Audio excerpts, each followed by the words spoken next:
Bonjour à tous et bienvenue sur cette intervention hebdomadaire sur les positions des banques, où on fait le point sur les positions et les conseils des banques pour la semaine, donc cette semaine, la semaine du 23 mai 2016. Alors avant de commencer, comme d'habitude, je vais vous demander de confirmer via le chat que vous me recevez bien, aussi bien au niveau du son que de l'image.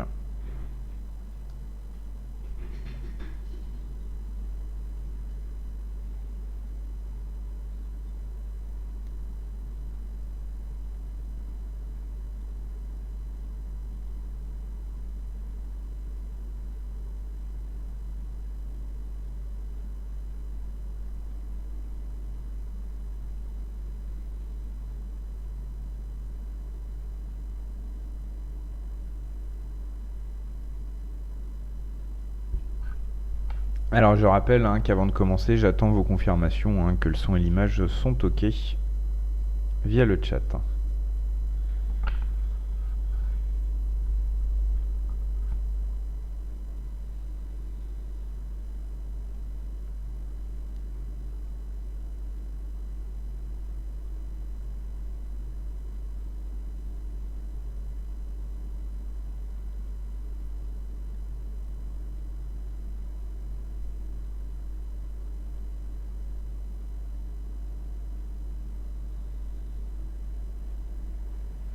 Ok, parfait. Peut-être avec un peu de décalage, mais je reçois vos confirmations que c'est ok. On va donc pouvoir démarrer. Je rappelle donc comme chaque semaine le principe de ce webinaire. Alors on y parle du déjà ce webinaire vous est présenté par Professeur Forex, partenaire de DailyFX et de FXCM. Et Professeur Forex édite un service qui s'appelle le portefeuille des banques, entre autres. Et ce portefeuille des banques consiste pour nous à rassembler et suivre des conseils et des positions sur le Forex prises par des grandes banques. Donc c'est en gros un recueil de conseils et d'idées de trading avec point d'entrée, stop et limite, et avec un suivi qu'on fait nous de toutes ces prises de position et de ces conseils qui viennent de grandes banques. Alors ce qu'il faut savoir, c'est que l'intraday est rare, le scalping encore plus. C'est plus un horizon de temps swing trading moyen terme qui est travaillé. Donc c'est quelque chose d'assez intéressant par rapport à ce qui se fait la plupart du temps, vu que c'est vrai qu'on a plus l'habitude d'avoir affaire à des services de signaux de trading intraday ou de scalping. Là, c'est des idées de trading de moyen terme, c'est-à-dire que certaines positions sont parfois tenues plusieurs mois, d'autres plusieurs semaines, d'autres quelques jours, parfois une ouverture un jour et puis une fermeture le lendemain, mais ça reste quand même assez rare. Donc en ce qui concerne le déroulement de ce webinaire, c'est assez simple, on vous offre en fait un point complet sur toutes les positions en cours et en attente tous les lundis. Et on passe en revue les positions les plus récentes sur les graphiques. Donc vous avez dans ce webinaire la totalité du portefeuille des banques tel qu'il est le lundi après-midi à 16h quand a lieu ce webinaire. On va donc commencer tout de suite avec les positions qui sont actuellement en cours. On a une position assez récente de Crédit Suisse sur euro-dollar, entrée le 19, c'est-à-dire jeudi dernier, entrée à 11,95 à la vente. Donc on voit bien que l'euro résiste à la vente. Aujourd'hui on est plutôt en baisse, mais c'est pas un scénario qui est encore confirmé. On va aller voir cette position plus en détail sur les graphiques dans quelques minutes. En ce qui concerne GBP/USD, on a une position récente qui a été enregistrée dans le portefeuille aujourd'hui, une position acheteuse de Crédit Suisse avec un objectif à 1,4745. C'est également une position qu'on va voir plus en détail sur les graphiques. En ce qui concerne le dollar yen, on a aussi une position de Crédit Suisse qui date de jeudi dernier, un ordre de vente avec un objectif à 105,90. Une position de moyen terme avec, comme on le voit, un objectif assez éloigné du cours d'entrée, cours d'entrée 109,90, objectif 105,90. On est bien sur des positions de moyen terme. Donc ça c'est aussi une position qu'on va voir un peu plus en détail sur les graphiques. Voilà la suite du portefeuille. Sur AUD/USD, on a une nouvelle position qui date de jeudi dernier, un ordre de vente de Morgan Stanley. Sur l'euro-yen, rien de très récent. Sur l'USD CAD, on a également Morgan Stanley qui est intervenu avec un conseil acheteur avec un objectif à 1,36. On va aussi voir ça sur les graphiques. Sur le NZD-USD, rien de nouveau. Et puis sur Euro-GBP, on a l'image qui est très légèrement coupée, mais on parvient quand même à déceler les chiffres. Donc un ordre enregistré aujourd'hui, Crédit Suisse, Euro-GBP, pardon. Cours d'entrée 0,7750, un ordre de vente avec un objectif à 0,7530 et un stop à 77,95. Ça aussi, c'est une position qu'on va étudier plus en détail dès maintenant. On va passer sur les graphiques pour les positions en cours et ensuite on passera en revue les positions en attente qui ne sont pas nombreuses et on verra si on en a à mettre en valeur sur les graphiques. Alors on va donc tout de suite passer sur la plateforme avec pour commencer cette position vendeuse euro-dollar qui date de la semaine dernière de la part du Crédit Suisse. On n'est pas passé loin du stop aujourd'hui, mais il n'a pas été touché. Donc c'est une position qui a été ouverte à 11,95 à peu près sur les cours sur lesquels on se trouve actuellement. Voilà. L'objectif est à 1,11.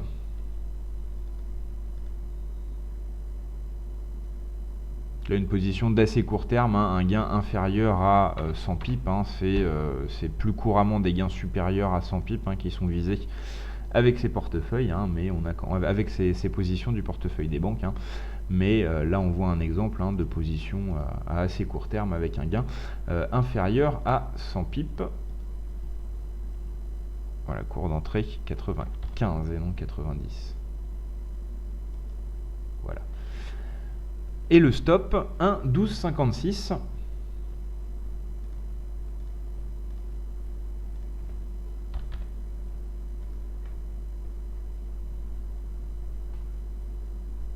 On n'est donc pas passé loin.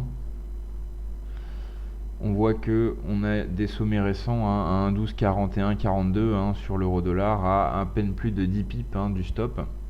Mais la position là en cette fin d'après-midi, elle commence à être gagnante, on le voit.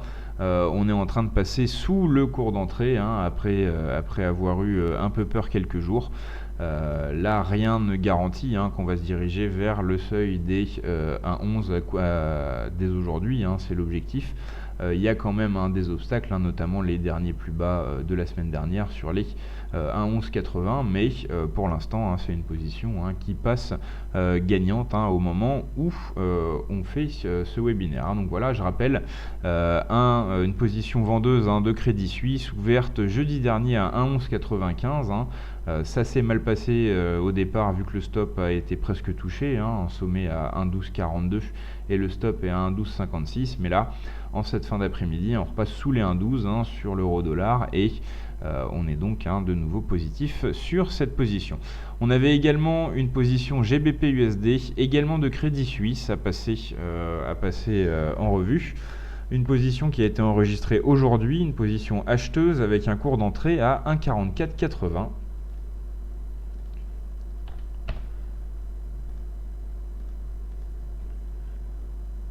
Avec un objectif à 47,45.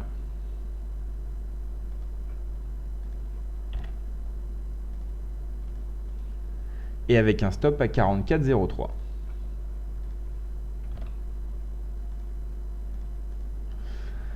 Voilà, donc on voit le stop qui correspond plus ou moins à plusieurs creux importants. Donc un stop qui trouve sa justification dans l'étude graphique récente.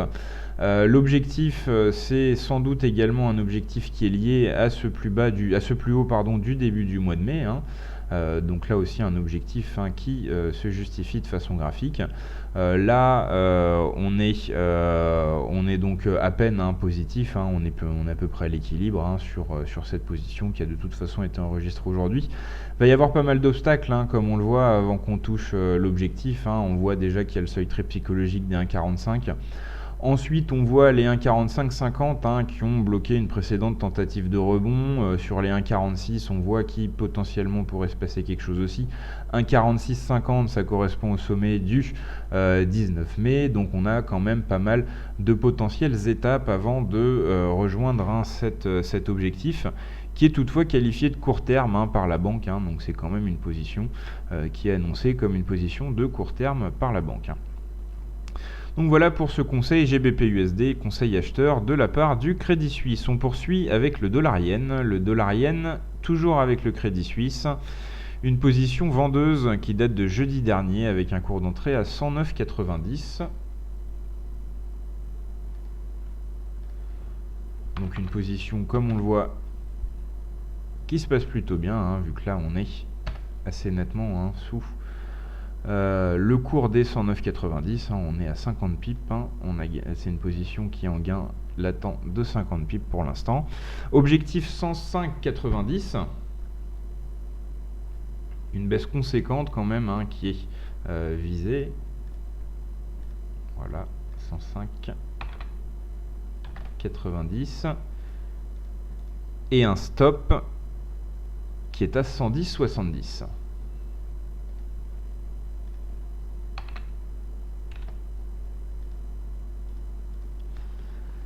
Alors un stop qui est sans doute lié au dernier sommet. La banque se dit sans doute que si les derniers sommets sont excédés, elle abandonnera ce scénario vendeur sur le dollar-yen.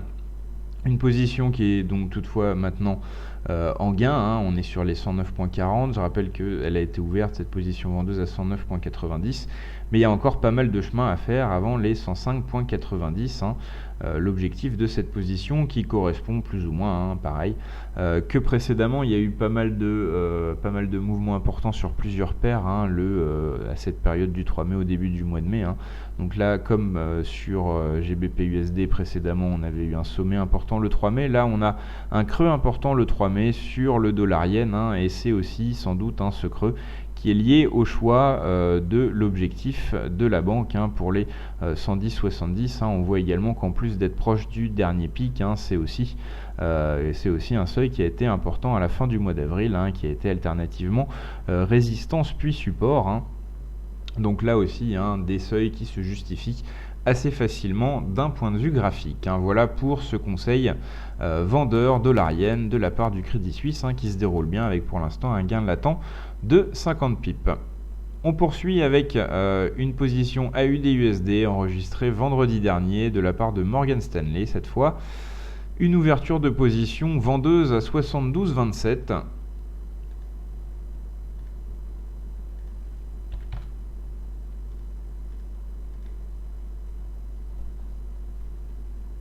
Avec un objectif à 0,68, une position qualifiée de moyen terme.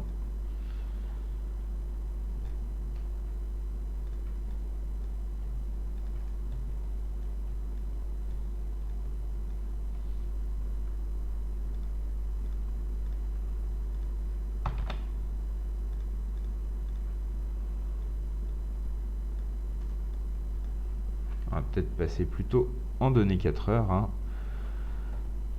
Pour mieux observer cette position. Donc voilà, objectif 0,70, stop 73,75.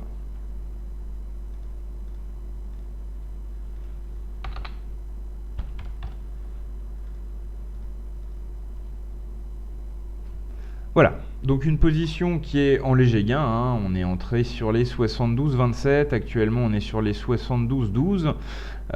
Qu'est-ce qu'on peut dire sur le stop qui graphiquement est tout à fait justifié, le stop des 0,7375, on voit que c'est un seuil qui s'est révélé important plusieurs fois par le passé, donc un stop très graphique. Et un objectif qui est lui sans doute lié à ses plus bas du 15 janvier. Donc aussi un objectif qui peut trouver sa justification dans l'analyse graphique et l'analyse des seuils importants. Voilà pour cette position de moyen terme sur AUD-USD. Donc c'est une position qui est vouée à être conservée plusieurs semaines, notamment parce que sur le chemin on a le seuil très psychologique des 0,70 et il n'est pas exclu qu'on ait une consolidation autour de ce seuil psychologique si toutefois on descend jusqu'à lui. Donc voilà pour cette position vendeuse de Morgan Stanley enregistrée vendredi dernier et qui est toujours tout à fait valide. On n'est pas loin du cours d'entrée. Donc si cette position vous semble intéressante, il n'est pas trop tard pour s'en inspirer. Ensuite, on avait USD-CAD, une position également enregistrée vendredi dernier. Une position cette fois de long terme de la part de Morgan Stanley. Donc on va rester en données 4 heures. Le cours d'entrée est à 1,3095, c'était vendredi dernier.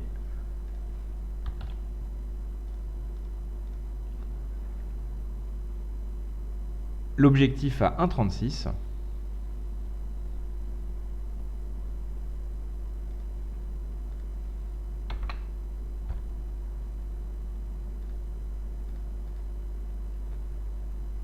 Et le stop à 1,2750.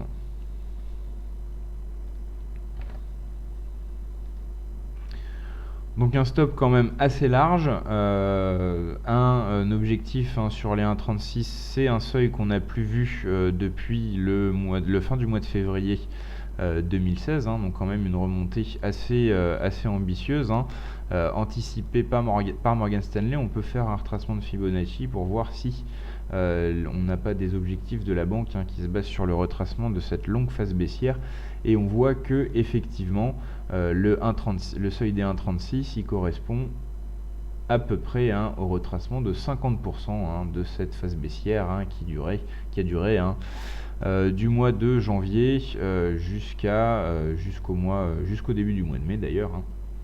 Donc voilà, donc là l'objectif c'est le retracement de 50% de la baisse qu'on a pu observer depuis le début de l'année sur USD-CAD.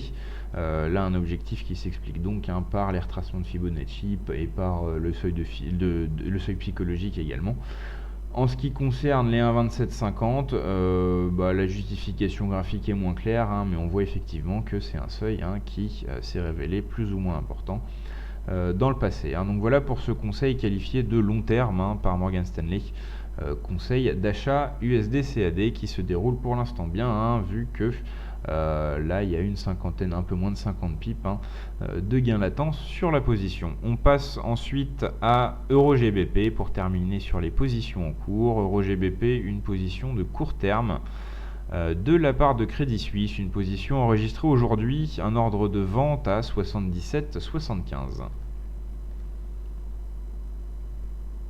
77,50 pardon.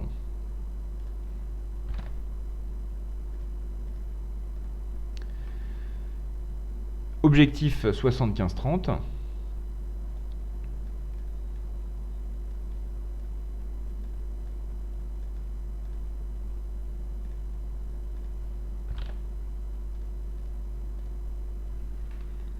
Voilà, et stop 77,95.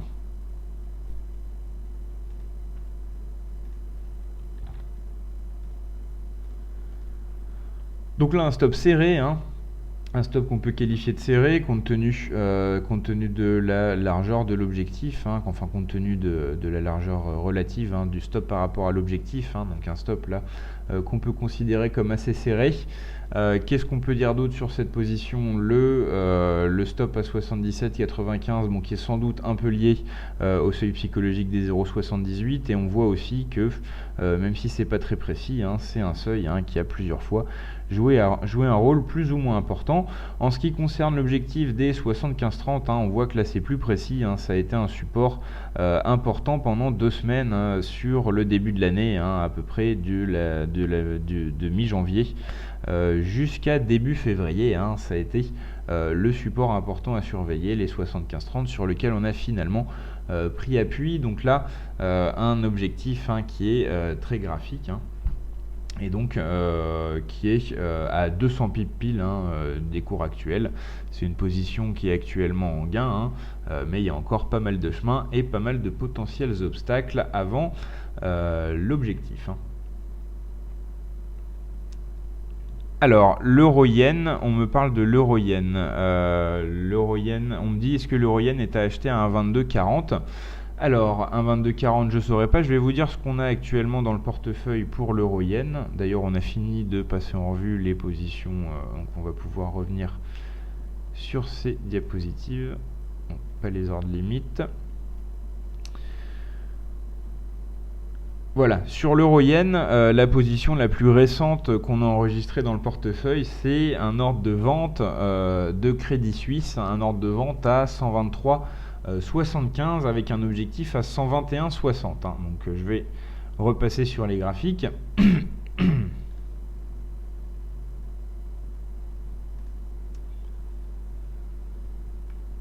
Donc je disais donc cours d'entrée 123,75 à la vente.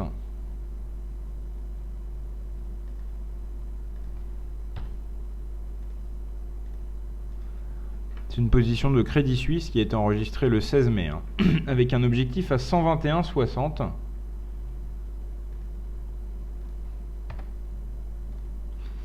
Et avec un stop à 124,70.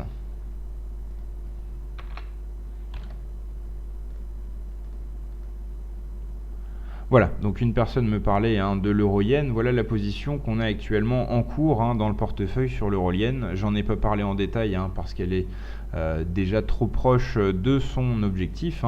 C'était une position vendeuse recommandée par Crédit Suisse le 16 mai. Donc prise de position à 123,75. Là on est actuellement sur les 122,46 avec donc plus de 100 pips de gain et on est à un peu plus de 100 pips de l'objectif qui est sur les 121,60 qui correspond au dernier plus bas du début du mois de mai. Donc voilà, si l'euro-yen vous intéresse, c'est cette position qui est actuellement en cours, mais il est un peu trop tard pour la suivre. Ensuite, sur les positions en attente qu'on va voir, on n'a pas d'ordre en attente sur euro-yen. Donc pour l'instant, est-ce que l'euro-yen est à acheter à 122,40? Là, je ne saurais pas trop quoi vous dire, d'autant plus que là, on y est sur les 122,40, sur une tendance qui a l'air bien baissière là depuis plusieurs heures. C'est pas exclu que ça continue.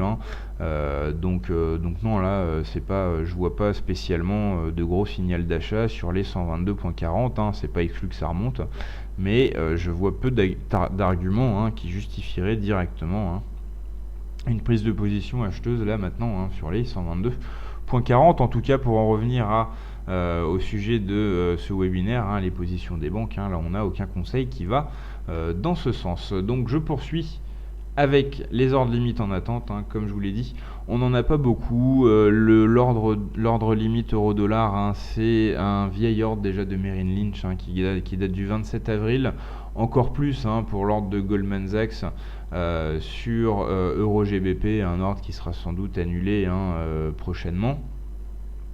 Ensuite, sur USD-CHF, on a par contre là un ordre qui a été enregistré aujourd'hui, un conseil du Crédit Suisse, un ordre limite d'achat à 98,40 avec un objectif à 99,92 et un stop à 97,46. On va donc mettre en lumière sur le graphique cette position avant de terminer ce webinaire. Donc USD-CHF, ordre limite d'achat, donc on attend un recul pour se positionner à meilleur compte. Le cours d'entrée est à 98,40. Voilà, donc la banque attend que ça baisse pour acheter. Attend que ça baisse à 98,40. Une fois qu'elle aura acheté, elle visera les 99,92. Juste avant la parité.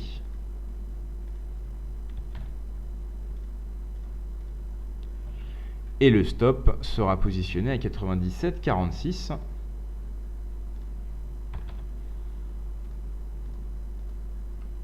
Un stop qui là on le voit est assez large, qui doit représenter à peu près un peu plus de 50% de l'objectif, hein. Bon, les banques ont des stratégies différentes, hein, on le voit quand on pointe les positions sur les graphiques, hein. Il y a des banques qui ont l'habitude de mettre des stops très serrés, hein, et d'autres, hein, qui ont l'habitude de mettre des stops beaucoup plus larges. Là on le voit, hein, c'est un stop assez large, hein, sur ce conseil acheteur, hein, de la part de Crédit Suisse. Donc voilà, faut que ça baisse à 98,40 pour que la position se déclenche, et ensuite on visera les 0,9992. Voilà, c'était la dernière position qu'on avait à mettre en lumière, hein, ce lundi après-midi. Je rappelle que ce service du portefeuille des banques, hein, il ne se limite pas à ces quelques positions, hein, qu'on vous montre le lundi après-midi. C'est des tableaux qui sont mis, c'est des portefeuilles qui sont mis à jour 3-4 fois par jour, hein. Il y a des banques, hein, qui changent leurs objectifs, hein, qui parfois prennent position sans donner d'objectif et ensuite les mettent à jour, hein. Et vous avez aussi, hein, dans l'espace membre du portefeuille des banques, un outil très intéressant qu'on appelle le centre d'analyse des performances, qui vous permet de classer les banques, hein, devise par devise, hein, et de voir s'il n'y a pas des banques, hein, qui sont particulièrement performantes sur certaines paires de devises et particulièrement pas performantes sur d'autres, hein. Ça permet de commencer à faire des choix dans les positions qui sont proposées dans le portefeuille des banques, et c'est effectivement assez intéressant de voir les choses sous cet angle-là.